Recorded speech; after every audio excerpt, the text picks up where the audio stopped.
Bonjour. J'ai cassé des trucs, mais c'est pas ça le plus important. Depuis combien de temps on est sur Terre maintenant? Depuis quoi? À peu près 200 000 ans? C'est pas mal. Mais est-ce qu'on connaît vraiment cette planète? Alors moi, j'ai envie de te dire oui. Je sais qu'en bas à droite, il y a un McDo. À gauche, il y a un petit combini. Et juste en face, il y a Roger. Salut Roger! Bien le bonjour, panda! Alors en ce moment, la hype est à l'exploration spatiale. L'être humain qui veut aller sur plein de planètes pour faire la même chose que sur la nôtre, c'est-à-dire tout niquer. Alors est-ce que c'est une vraie solution en soi? J'ai des doutes. Vu comment on a déjà pollué l'espace qui entoure notre planète, on est à peu près à l'heure d'aujourd'hui sur 22 000 débris spatiaux, c'est pas mal. Alors moi j'ai une idée, si on se concentrait un petit peu sur notre planète. Et c'est là que je me suis rendu compte qu'apparemment je ne la connaissais pas du tout. Et que mis à part les êtres humains, il y a d'autres espèces animales. Bon, je connais tout ce qui est chien, chat, lion, dinosaure. Et en faisant quelques recherches sur internet, je me suis rendu compte que je connaissais même pas 20% des animaux qui peuplaient cette planète. Et ça c'est triste. Alors je me suis dit, et si on allait apprendre ça ensemble? J'aurais pu vous lire des pages Wikipédia juste avant pour vous mettre l'explication de ma voix avec des petites images qui défilent. Mais j'ai décidé de découvrir ça en même temps que vous. Pas faire le mytho, je suis pas calé en animaux. J'ai déjà goûté des croquettes pour chiens pour voir ce que ça fait. Mais c'est vrai que ça s'arrête là. Alors on est parti pour découvrir ensemble les animaux les plus étranges de notre planète. Générique!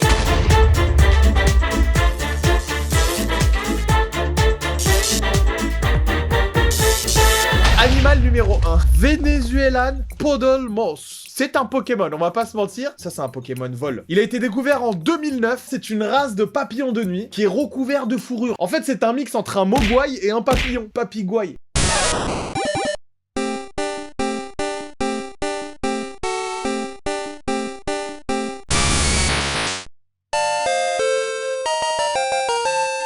Waouh! Alors, je sais pas si je dois avoir peur ou si je dois être étonné. C'est à la fois mignon et à la fois terrifiant. C'est un peu comme une belle-mère. Mais attends, mais il est trop beau celui-là! Le Glaucus atlanticus. Même le nom, il pète. C'est un blast gréco-romain, le truc. Also known as a Blue Dragon. Faut l'appeler Blue Dragon, ça pète carrément mieux. Pourquoi Pourquoi Glavio? Apparemment, on peut le trouver dans les eaux chaudes de l'océan. Et il nage à la surface parce qu'il a 2 poches remplies de gaz. C'est un peu comme un gars qui vient de finir de regarder un match de foot et qui s'est enfilé 3, 4, 5 packs de bière. Par contre, je veux le voir nager. Je veux voir cette chose nager. Mais on en apprend tous les jours avec Panda. On dirait un Pokémon. En plus, il peut se rétracter et tout. Il peut devenir une chips. On dirait un...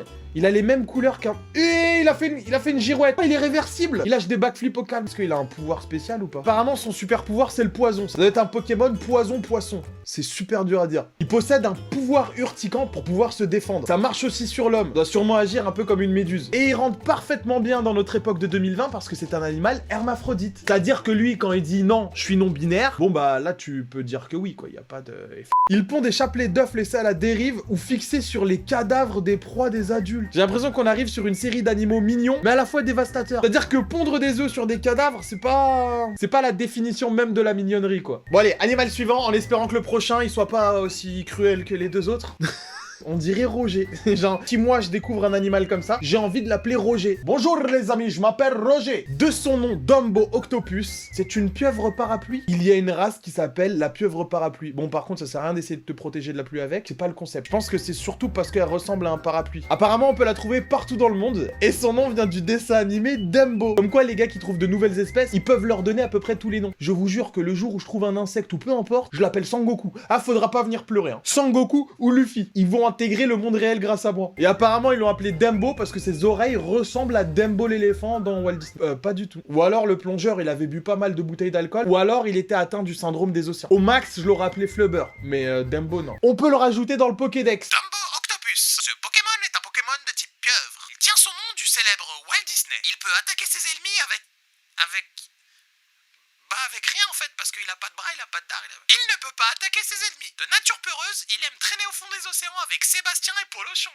Wouah, attends, je sais pas si je suis en train de regarder un dauphin ou un émo de Twitch. Il est rond comme jamais, même une roue, elle est pas plus ronde que lui, c'est incroyable. C'est un dauphin qui vit dans les océans, qui a été trouvé dans la baie du Bengale, dans le sud de l'Asie. C'est pas le plus beau des dauphins, mais ça se trouve qu'il a une caractéristique spéciale. Non, apparemment, c'est comme les autres dauphins, sauf qu'il est un peu plus moche. Enfin, comme dirait ma mère, il est différent. Ouais, en vrai, il est pas si moche que ça. D'ailleurs, en parlant de dauphins, ça me fait penser qu'il existe des espèces très rares, comme par exemple les dauphins roses. Mais c'est magnifique. Mais malheureusement, ils sont en voie d'extinction. En même temps, ils vivent en Chine, donc bon...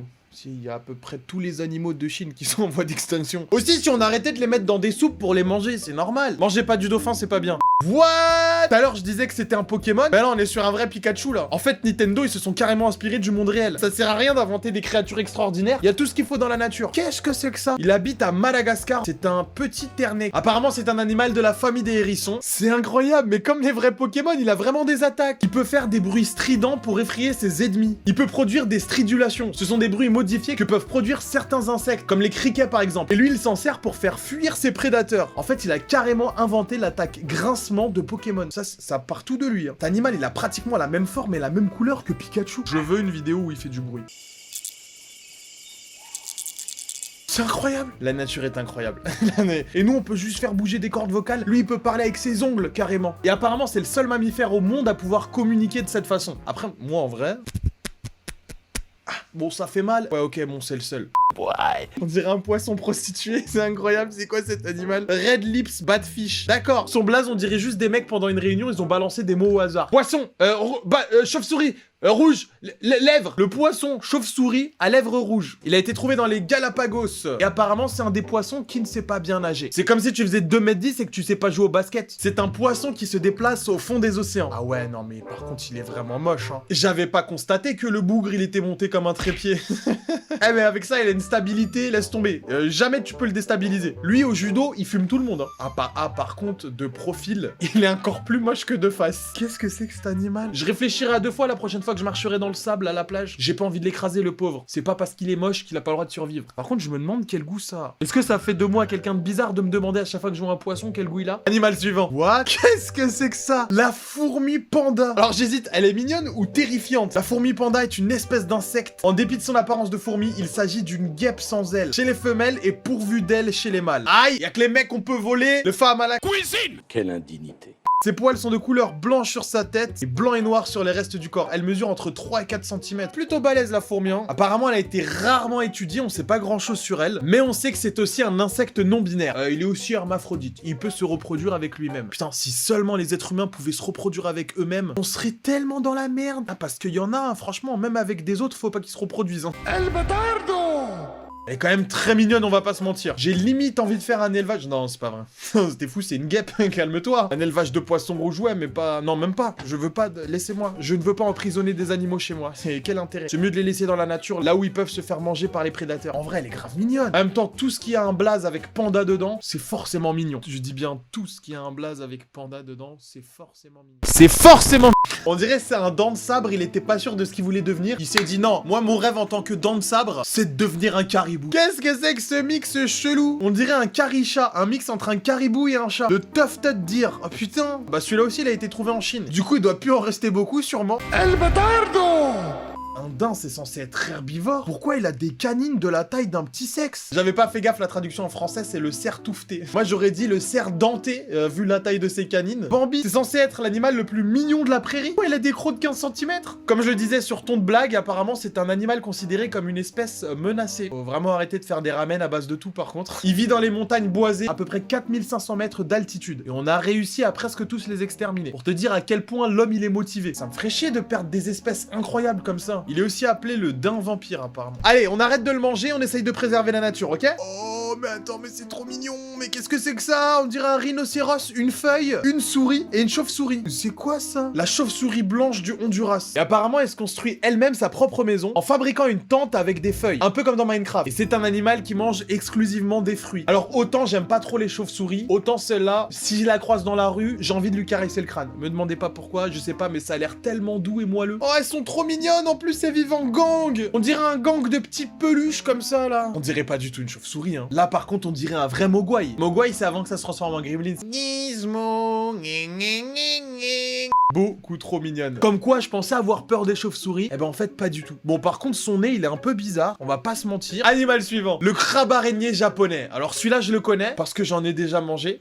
Et c'est pas forcément l'aliment que je préfère. Et apparemment, ils sont très dangereux et très agressifs. Il peut mesurer jusqu'à 4 mètres et peser 20 kilos. Autant dire que là, on est sur du crabe de compétition. Alors, apparemment, c'est pas celui-là que j'ai mangé. Celui-là est considéré comme un animal féroce, mais il est quand même pêché au Japon. Et apparemment, à force d'en pêcher et d'en manger, bah, il y en a de moins en moins. C'est dommage, c'est un superbe spécimen de Krabi. Et apparemment, la taille de ses deux pattes avant dépendent de son âge. Plus il sera vieux et plus ses pattes seront grandes. Ah ouais, attends. Lorsqu'il grandit, il doit changer de carapace. Et il va muer comme un serpent. Alors je vous avoue que c'est un peu dégueulasse et que ça me donne envie de gerber. Mais j'ai envie de vous dire, la nature est incroyable. Mais regardez-moi la taille de ses bras. Regardez-moi la taille du bestiau. Les pinces, elles font au moins 2 mètres. Et je crois que j'ai déjà vu plein de restaurants où ils sont au menu. Mais j'en ai jamais mangé. En général, je me contente du surimi. C'est ce qui est beaucoup moins cher. Bon, je sais que c'est pas forcément le meilleur, mais c'est pas cher. Atreto... On dirait un sgeg, je suis désolé, on dirait un sgeg. Atreto Shona ou le serpent pénis. C'est un serpent. C'est sans doute l'animal le plus moche que j'ai jamais vu. C'est une espèce de serpent qui vit au Brésil. Et on n'est pas sûr, mais il y en aurait peut-être aussi en Bolivie. L'amphibien tire sa popularité de sa ressemblance frappante avec un pénis humain. Ah bah tu m'étonnes. On dirait un gros sgeg vivant, le bordel. Quoi? L'espèce peut atteindre une longueur de 75 cm. Ah bah là, on est sur un gros membre, hein, on va pas se mentir. Jusqu'en 2011, il n'y avait que 2 spécimens connus. Et en 2013, d'autres individus ont été découverts dans le Rio des Mandera, un influent de l'Amazone. Très difficile de trouver une vidéo de ce serpent, parce qu'apparemment il est très rare, très moche aussi. En tout cas, c'est incroyable de voir le nombre d'espèces qu'on peut continuer à découvrir avec le temps. Comme quoi, on connaît rien de cette planète. C'est une blague, ça existe pas. Ominous run-in with a goblin shark. Alors de base, bon, j'ai peur des requins. Si tu me dis c'est le drapeau bleu des requins, tu me vois pas à la plage. Mais là, un requin alien, un requin qui a une mâchoire qui sort de sa mâchoire, les prédateurs n'ont qu'à bien se tenir.